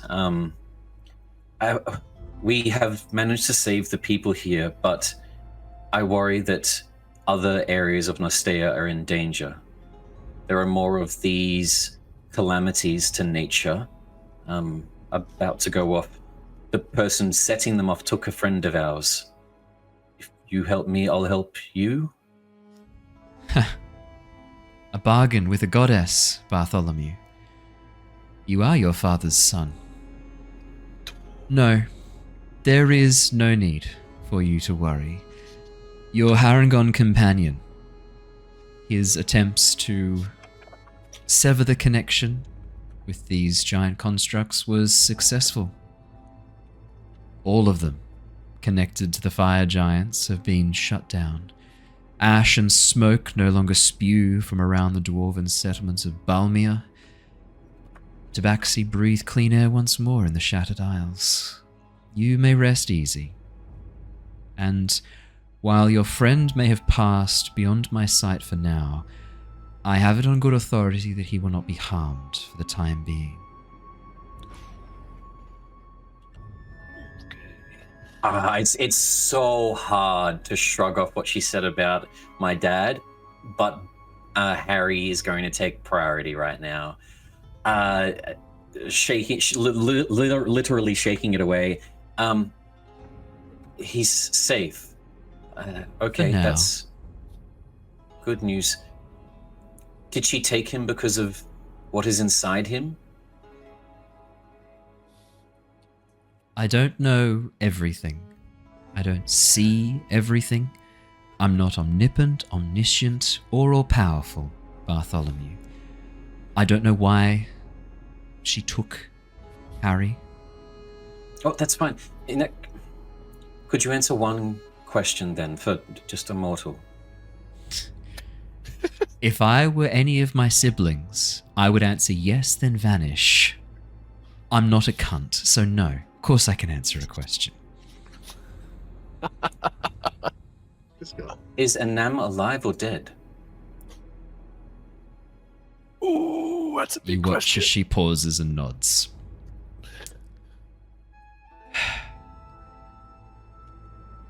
There's a lot more to that question. The answer that I would provide you: yes, Anam is dead.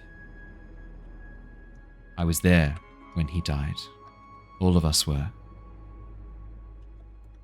Gods are hard to kill.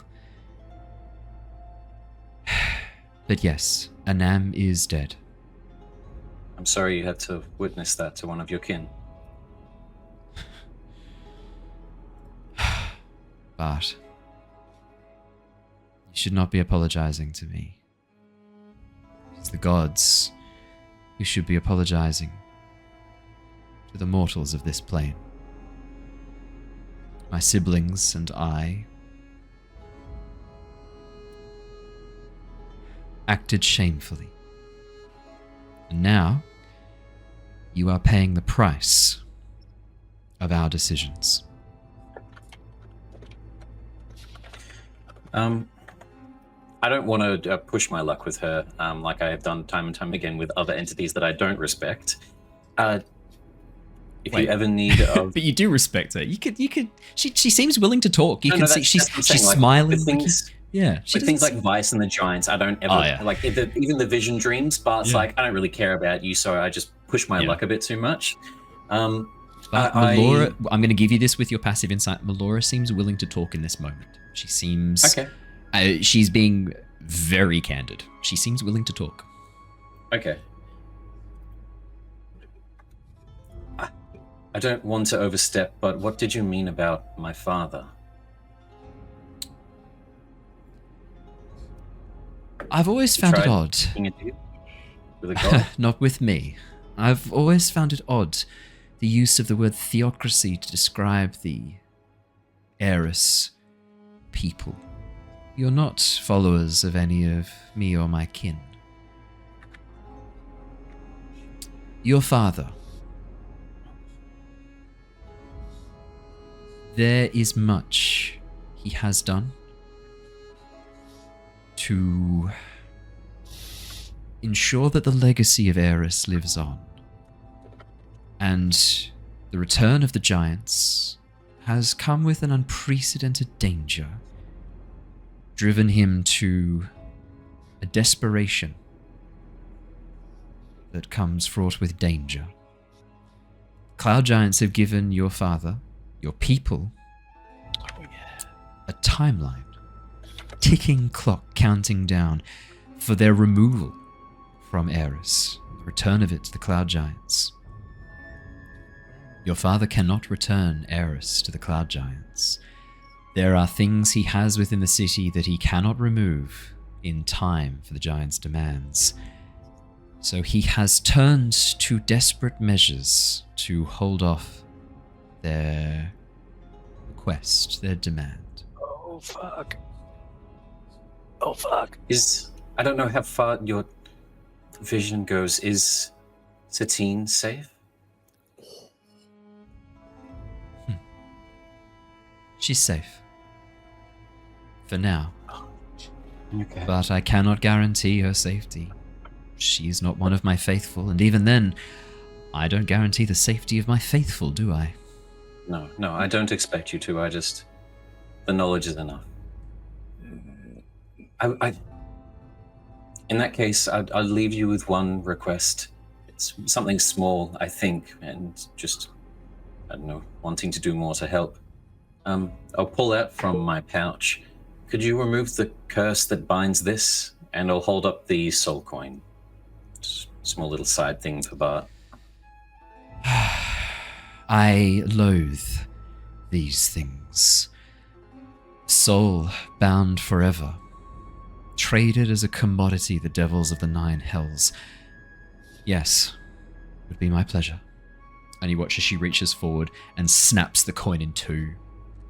As the metal crumbles in her hand, you watch as a small outline, ghostly sort of mist rises from the coin and vanishes in the air above her.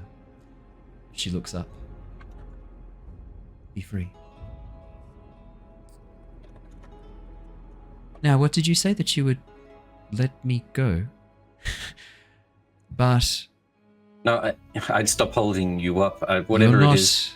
You're not holding me up, Bart. You can't hold a storm. You can't hold back rain or contain the wild itself. I'm not here. You think that you are asking me a favor? I don't know much about gods with my upbringing. I'm sorry. No? I like this. This is much easier than when I appear before my followers in other settings. They have an annoying habit of reverence that I do not deserve and do not want. Perfect. And I'll slug her in the arm with a friendly pun. Yeah, she smiles as you do this. Luciana goes, not bad. If you ever need help, you know where to ask. I'm here to not so much ask for help,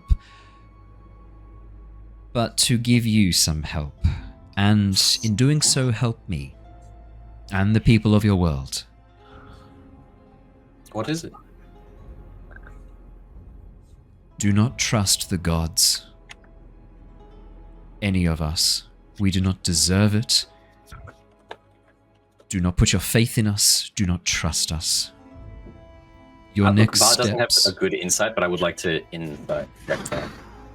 Oh, yeah. Holy shit. I want to see if, even though she's saying this so earnestly, is she also going to fuck with me in the future? Make me an insight check. Is this a moment of weakness? 11.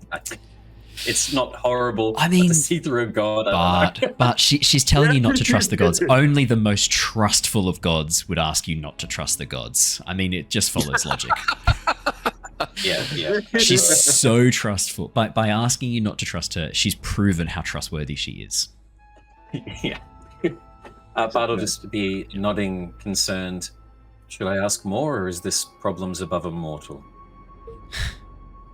Why do you put yourselves down? Why do you think you are not equal to us? We are just as vain, just as petty, just as driven by greed and self-preservation as any mortal. Oh, my siblings like to think themselves as better, to hold themselves above. They are not. We are just as flawed as you. More so. We have longer and more power to make far worse mistakes again and again and again. Your next steps are likely to take you back towards cities, towards populated areas. The followers of other gods, followers of my siblings, those loyal and blind to their failures, are not going to be happy with you. Prepare to have a less than warm welcome among the faithful. Even now, some of my siblings whisper to those who are fanatical in their devotion. You have pulled on a thread now, a thread that leads to one of the greatest secrets that these gods have killed to keep silent. And with the return of the giants, your friends in the Tempest Guild have drawn a lot of attention. We made a pact that we would not interfere after the ruin. I'm afraid my siblings are in the process of breaking that pact, and so now I must as well. I must interfere and manipulate, guide, whatever you want to call it. You must be careful of those of the faithful. Do not trust the gods. Okay. Your love of Nestea and the life here is admirable. I love this world. It is the only world I have known. But I am acting in self-preservation as well.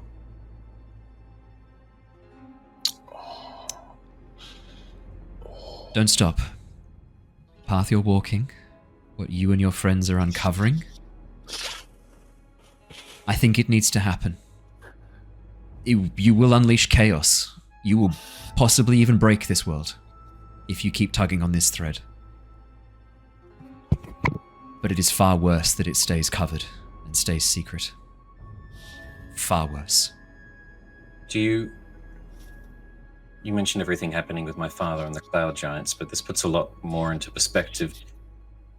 I know that you just said I shouldn't trust your kind and you're trying to manipulate, but would you have a point of interest that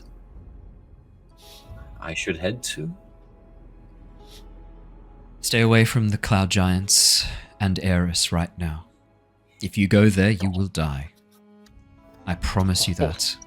Oh shit. As hard as it is, you have to stay away from your home for a little longer. The frost giants. Okay. I would head to the wild north. There is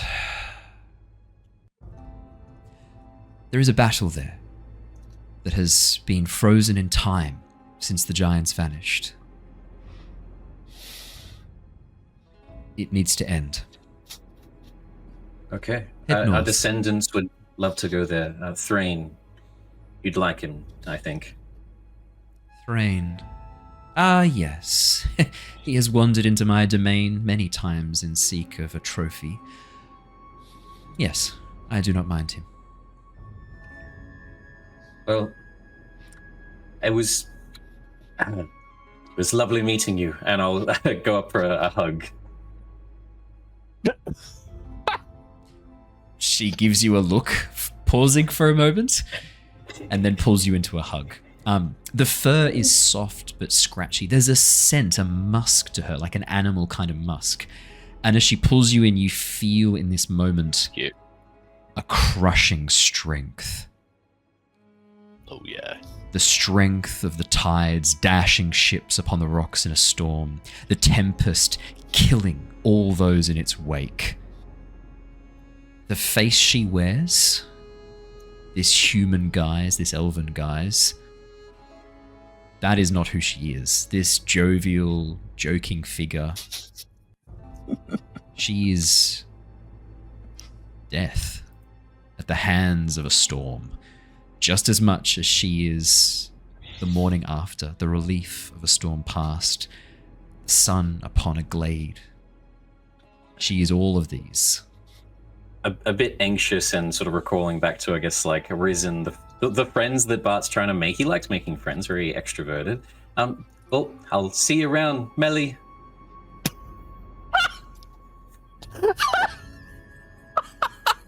What?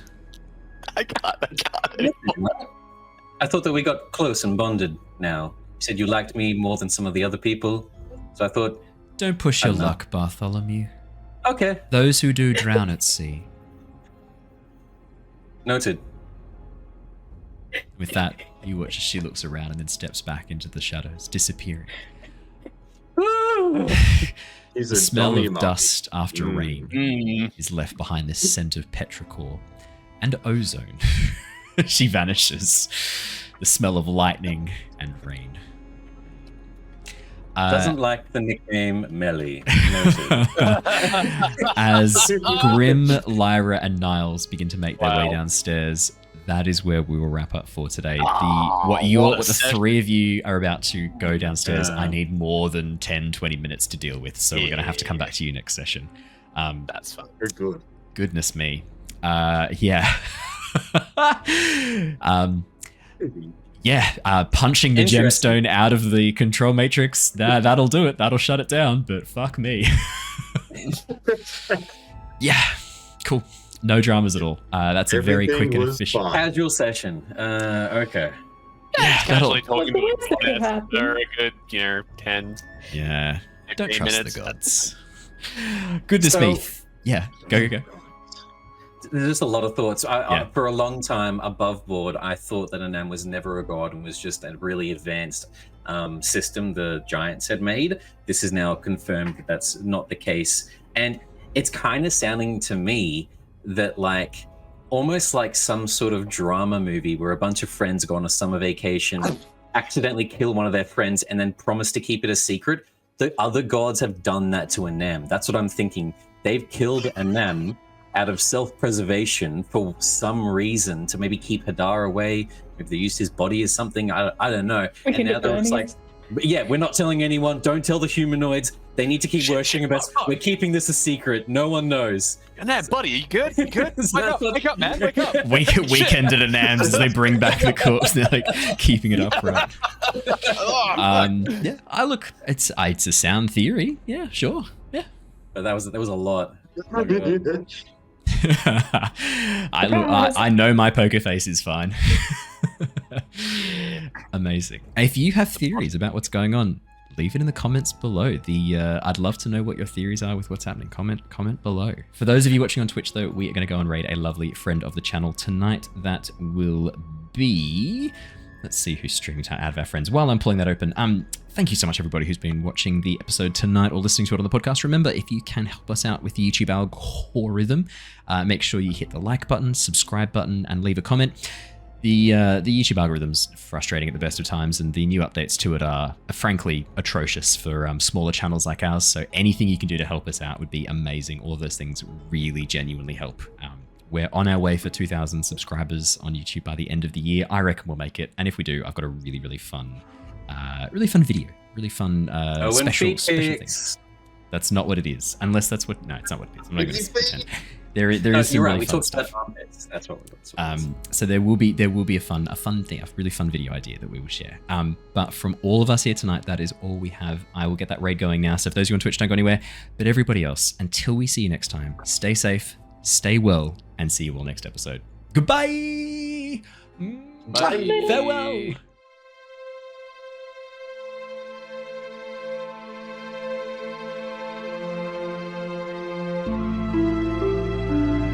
Thank you.